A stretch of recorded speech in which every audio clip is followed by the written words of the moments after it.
Welcome to Classic Comedy of Old Time Radio. I'm your host, Ron Eckelbarger. Never fear, Lucille Ball is here in My Favorite Husband. This is episode number 116 of the series, and it is entitled George Gets Drafted. It originally aired on January 27th, 1951. It's time for My Favorite Husband, starring Lucille Ball. Hello, everybody.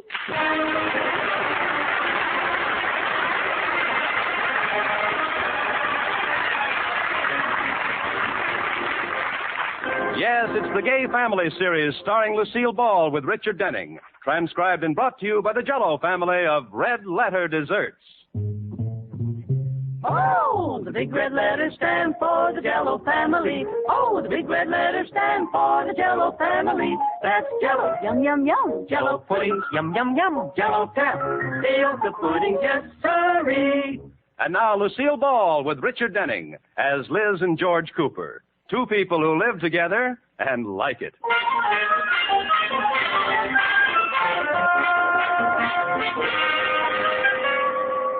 As we look in on the Coopers, it's morning and we find Liz Cooper in the living room.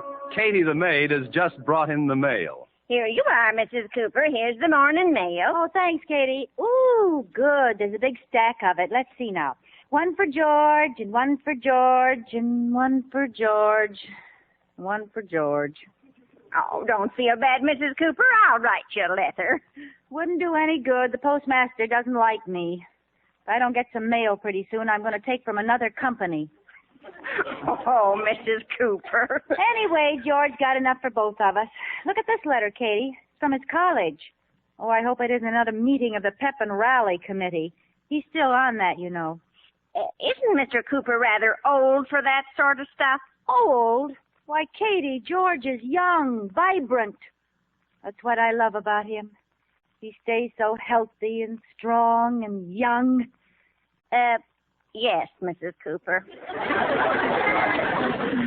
Oh, my goodness. What's the matter? This letter for George. Look, it's from the War Department. Why would they be writing to George? Do you suppose he's been drafted?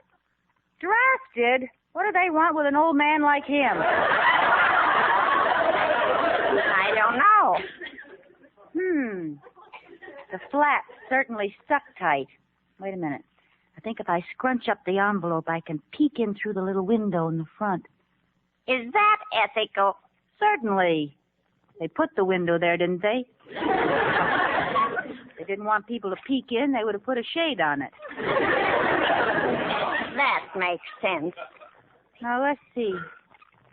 Well, the government is certainly late with their Christmas cards. Christmas cards? Well, it must be. I can only see the first word, but it says greetings. You better scrunch a few more words out, Mrs. Cooper. Okay. You are requested to report to local draft board number 8, Wednesday morning at 8 o'clock.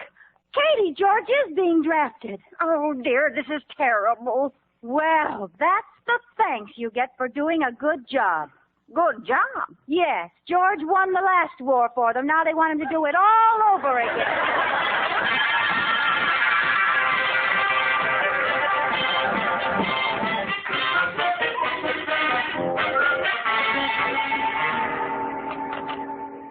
Mr. Atterbury, could I see you a moment? George, boy, certainly.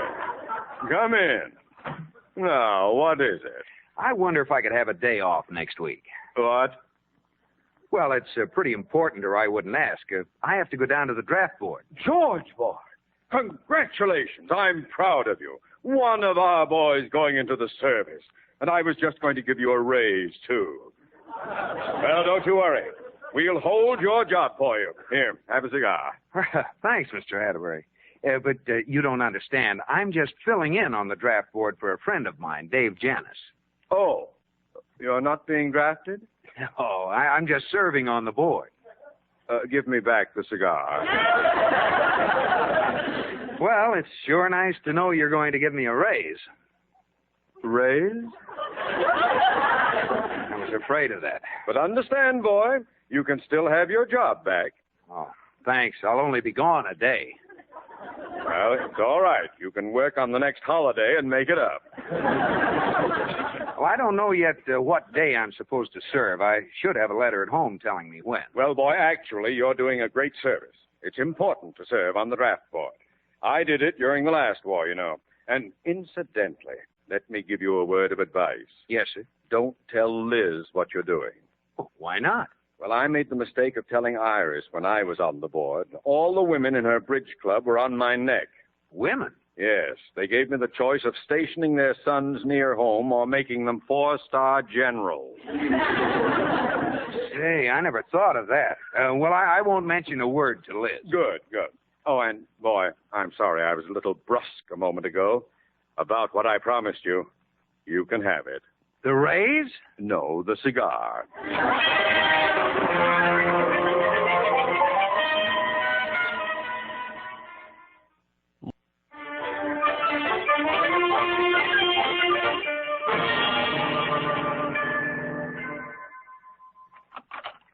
Liz, girl. Hi, Iris. Come in. Well, what's the big news you were going to tell me? Iris, George has been...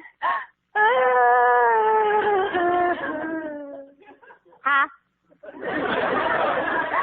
George has been... Try it once more. George has been... Well, that's what he's been, all right. George has been drafted. Drafted? George who? My George. Oh, now, Liz, calm down. When did you find it out? The letter just came this morning. Well, what does George think about it? He doesn't know it yet. I scrunched up the envelope and looked in through the little window in the front. Oh. Well, Liz, I don't understand. Why should they take George? I don't know. But they'll probably take him right away, and I won't see him for years and years. And I'll be home waiting and waiting all alone.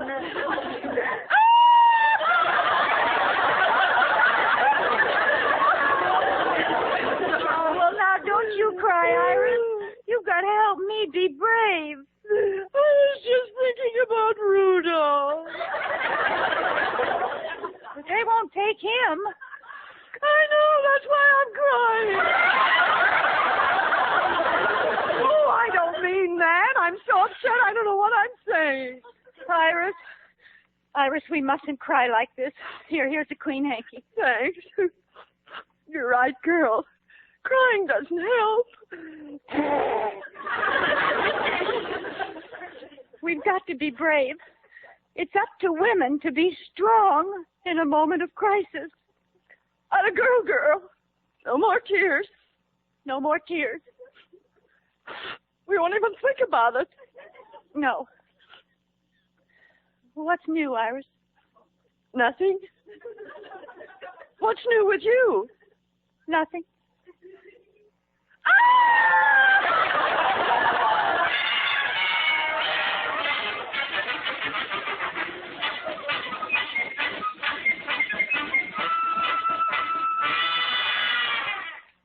Katie, here comes our little soldier up the walk. Are you ready to show him how much we appreciate him? All ready.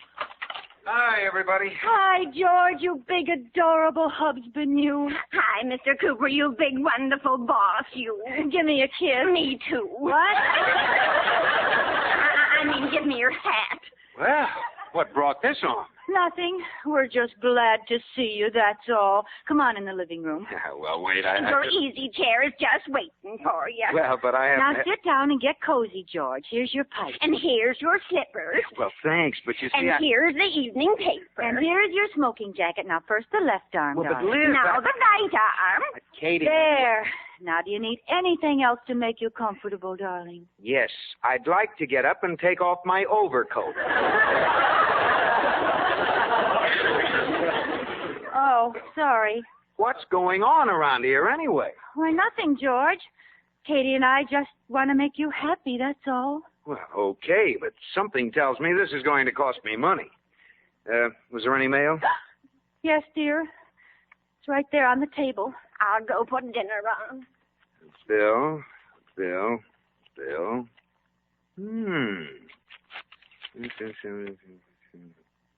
Huh. Well, George, Well, what? finish reading your mail? Yes. Well, Well, what? was it interesting? Fairly. Well, Well, what?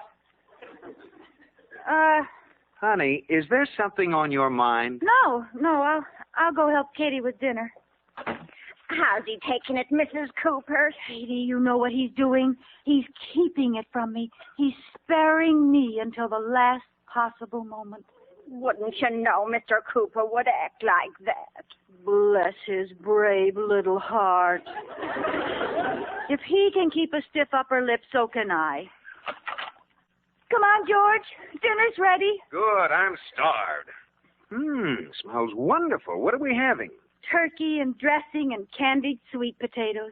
Gosh, that's my favorite meal. Yes, dear. You know, Liz, the way you run this house, it's a pleasure to come home every night. Every night. Yes, sir. What's for dessert? Jello! Hey, Liz, come back here. What's the matter?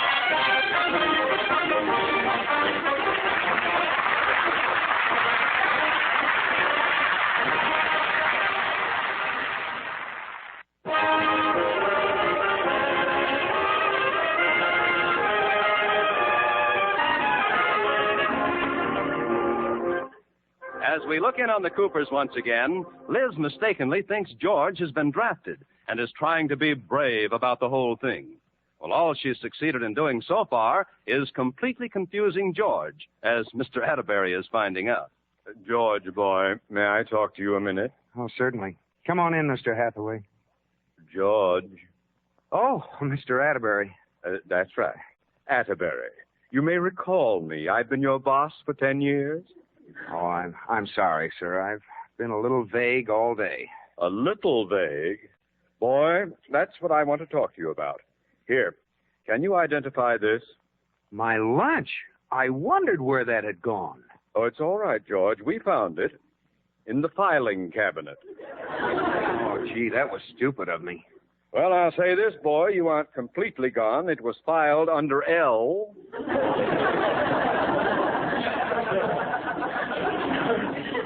There is something that puzzles me, however. You know, what's that? How did the Lloyd account taste? I didn't. No, we found it in your lunchbox. How do you like that? Not very well, and I'd like an explanation. Now, what's this sudden lapse, boy? Well, to tell you the truth, sir, I'm worried about Liz. What's Miss Tanglefoot done now? That's just it. I don't know. Last night when I went home, Liz wasn't herself. And you're complaining? Oh, you don't understand. First she was happy, and then just a few minutes later, for no reason at all, she started to cry. Crying for no reason at all, eh? Yeah. And then later on in the evening, she was singing and making jokes, and the next minute she burst into tears. I don't get it. Don't you? I do. Pop. What? Get it, boy? You're going to be a father. Me? Father? Well, of course. That's it. Liz is going to have a baby. Women always act like that. Me? Father? Yes. Congratulations, boy. Me? Father? Yes. You, father, Liz, mother, me, Tarzan. I can't get over it. I'm going to be a father. Oh, Liz is going to be a mother. It does, unless things have changed lately. Oh, gee, it's hard to believe. Do you really think that's why Liz has been acting so funny? Take my word for it, boy. That's undoubtedly the reason. I wonder what it'll be. Well, it's just a wild guess, but it will probably be a baby. Gee, I wonder why Liz hasn't told me. Well, women are funny about those things, George. Now, whatever you do, don't let Anu suspect. Let her break the news when she wants to. She'll probably play coy and let you catch her knitting little thing. Gee, I better sit down. I feel kind of weak. Oh, no wonder you haven't had any lunch.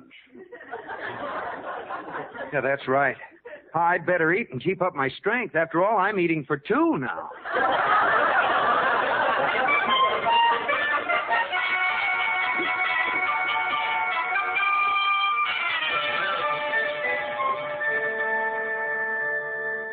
Mrs. Cooper, Mrs. Atterbury's here. Oh, hi, Iris. Come on in. Well, girl, has George told you he's going into the Army yet? Not a word.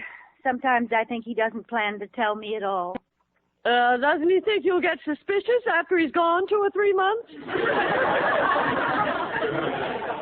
Well, it's just that he hates to hurt me. Wonderful, George. What are you doing, knitting? Yes, I thought he should have some nice warm socks to wear in the Army. Do you think these will fit, George? Hold them up. Aren't his feet the same size? Darn it. I thought the left sock was going faster.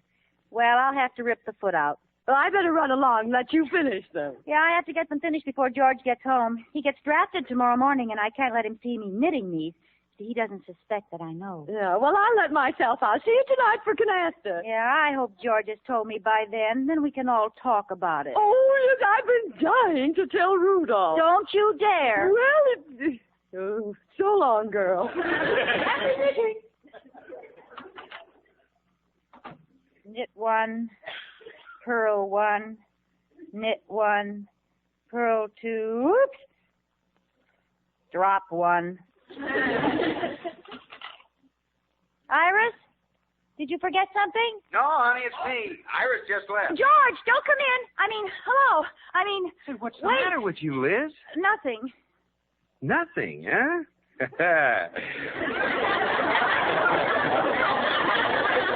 Come on now, what are you holding behind your back? Behind my back? Nothing. It looks like knitting needles to me. It does? Yeah. Let me see. No, I am knitting something, George, but it's kind of a surprise.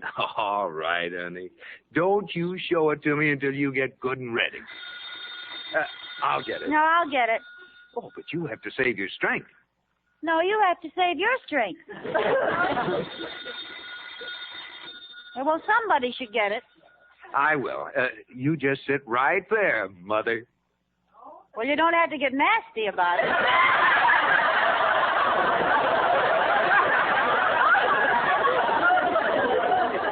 I'll be right back. Hello? Well, boy. You were right. Did she tell you, boy? Well, not yet, but when I came home, she was knitting. Old tiny garments. Yes, she wouldn't let me see them, but I know that's what they were. Do you suppose she'll tell us tonight when we come over to play canasta? Oh, probably. But you know how women are. They like to break the news themselves, so don't tell Iris. Don't worry. For once in my life, I know a juicy morsel before she does. I'm not likely to tell Big Ear. Good. I'll see you tonight. Fine. Goodbye, Dad.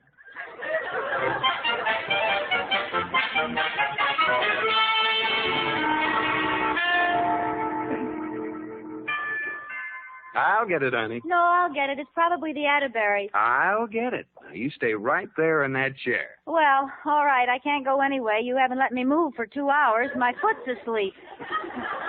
I'll try to wake it up. George boy, Liz girl. Liz girl, George boy. Come on in. Well, how's everything? Liz! What? You shouldn't be jumping up and down like that. I should say not. Stop it. Why? Well, because... Well, what would you do if you were in my condition? Don't try to answer that, George. There. That's better. It's awake now. What is? My foot. It went to sleep. Oh, foot! Asleep! Oh, yes, of course. Liz, has he said anything yet? Not a word. What are you two whispering about? Oh, nothing. George, boy, she told you yet? No, not yet. What are you two whispering about? Yeah. Oh, nothing.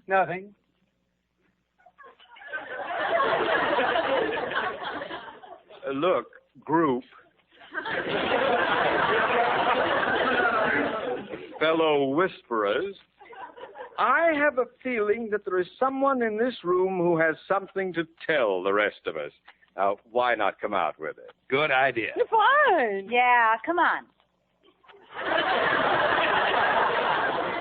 Oh, come now. We're all friends.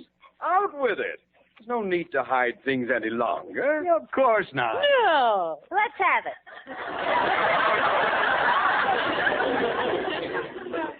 Look. I'll start the ball rolling. Liz, do you know when it's going to be? Well, I don't know why you ask me, but yes, I know. When's it going to be? Tomorrow morning. You're... Tomorrow morning? Oh, Liz, sit down. You have to rest, dear. Liz, Huh? Liz, why don't you give him the socks now? All right. George, I have a little surprise for you. Here, I knitted them myself. How do you like them? Oh, fine, dear. Swell. What are they?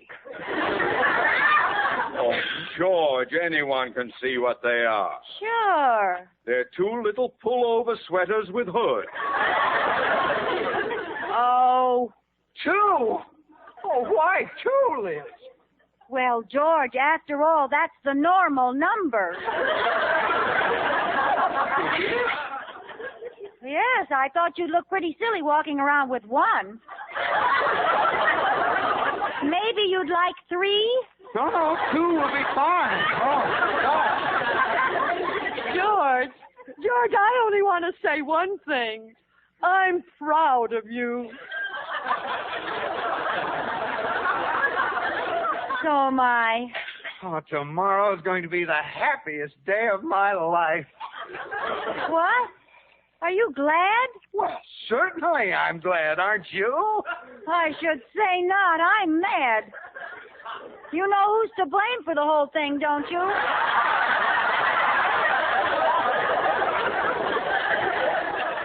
What? Well, who? Those darn Chinese communists.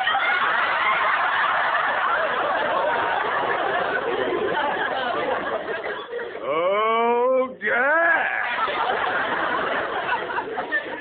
What are you talking about, Liz? I'm talking about your being drafted. What do you think I'm talking about? Drafted? Well, aren't you having a baby? A baby? Of course not. Well, I'm not being drafted either. Dave Janis is away, and I'm just taking his place on the draft board. Well, that's a fine thing, deceiving me like that. Deceiving you? I did. How'd you know about it anyway? I peeked in the letter from the draft board. Well, that's what you get for being snoopy. Snoopy? George Cooper, as far as I'm concerned, you can go into the Army. What? And it wouldn't surprise me if you did either. It'd be just like you to run away and join the Army and leave me with our only child.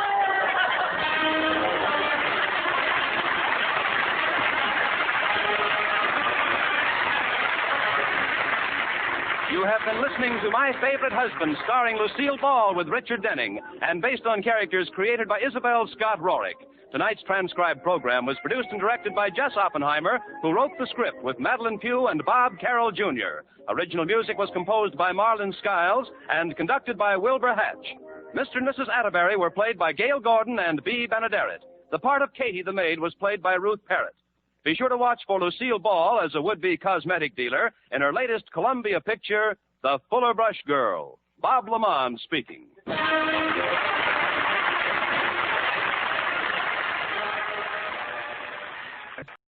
Please send your questions and comments to host@classiccomedyotr.com.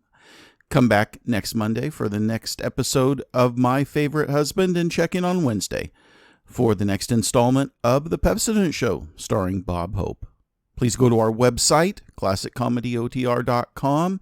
Click on the Become a Patron button to support our show on an ongoing basis, or click on the Donate button to support our show on a single-time basis. Either way, thank you. I'd like to give a shout out to Steve J. for clicking that donate button and sending us a one-time donation. Thank you, Steve, for supporting our show. He writes, "We enjoy My Favorite Husband with Lucy, and I think we all agree with you that we certainly do enjoy Lucy a lot. Thank you for your support."